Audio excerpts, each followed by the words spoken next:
আজকে আমি শ্বশুরের খামারে গিয়েছিলাম। আমার মেয়ের জন্য টাটকা দুধ নিতে এসেছি।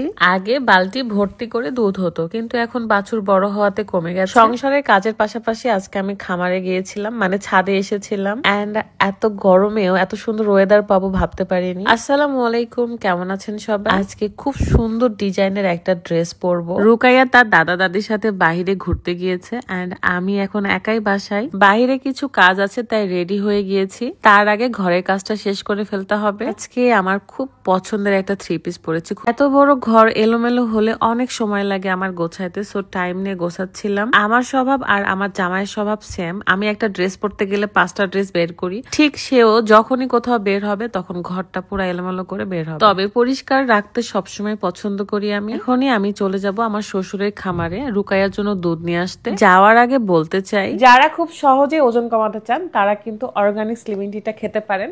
এই চাটা প্রতিদিন সকাল এবং রাত্রে খালি পেটে খেলে আপনার শরীরে যে এক্সট্রা চর্বি থাকে সেটাকে শুষে নেয়, সাথে আপনাকে স্লিম রাখে এবং ওজন কমায়। আমি তো প্রায় 3 বছর ধরে খাচ্ছি। আমি যদি না খেতাম তাহলে আমি মনে হয় আজকে কতগুলো মূল্য হতাম তার কোনো ঠিক নাই। কারণ চিনি এবং মিষ্টি জাতীয় খাবার থেকে দূরে থাকবেন। আমি চা অনেকবার বানানো দেখাইছি, এই জন্য আজকে দেখালাম না, জাস্ট শেয়ার করলাম। সকালে ঘুম থেকে উঠে আমি চাটা খাইছি। যাদের থাইরয়েড ডায়াবেটিক্স আছে তারাও খেতে পারবে, শুধুমাত্র প্রেগনেন্ট আপুরা বাদে। কিন্তু বেবি হওয়ার 1 মাস পর থেকে আবার খেতে পারবেন। সো যারা যারা সহজে ওজন কমাতে চাচ্ছেন জাস্ট চা খাওয়ার মাধ্যমে, তারা এখনই ইউনিক কালেকশন ফেসবুক পেজ থেকে এই চাটা অর্ডার করে ফেলুন। পেজটা আমার ভিডিওর ডেসক্রিপশনে দেওয়া আছে, সো দেরি কিসের, এখনই অর্ডার করুন।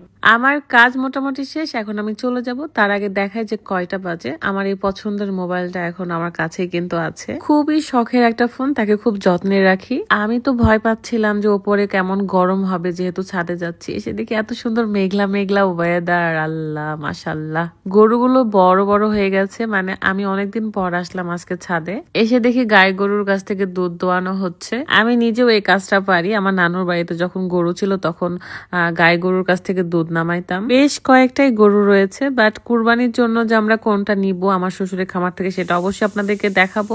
আমাদের বাসার ছাদটা এখন পুরোটাই কাজে ব্যস্ত, মানে একদিকে গরু আর একদিকে এটা হচ্ছে বিড়ালের ঘর বানানো হয়েছে। বাকি জায়গাগুলোতে ফল ফুলের গাছ এবং সবজির গাছে ভর্তি। এগুলো দেখতে না দেখতে আমাকে বলে যে ভাবি আমার কাজ শেষ, তো আমি দিতে চলে আসছি বালতি ভর্তি দুধ। আসলে আগে বালতি ভর্তি হতো, এখন বাছুরগুলো বড় হওয়াতে একদমই কমে গেছে। কথা বলতে না বলতেই দেখি যে একদম রোদ উঠে গেছে, মানে গরম শুরু হয়েছে। যদিও বা আমি বেশিক্ষণ ছাদে দাঁড়াবো না, কারণ রান্না বান্না করতে হবে।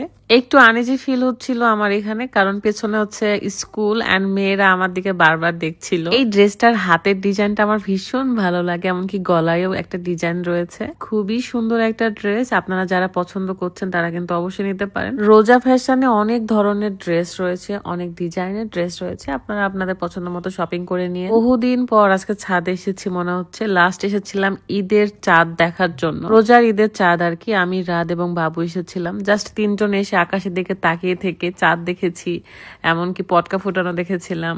এই তো আজকের মতো বিদায় নিচ্ছি। সবাই ভালো থাকেন, আল্লাহ হাফেজ, আসসালামু আলাইকুম।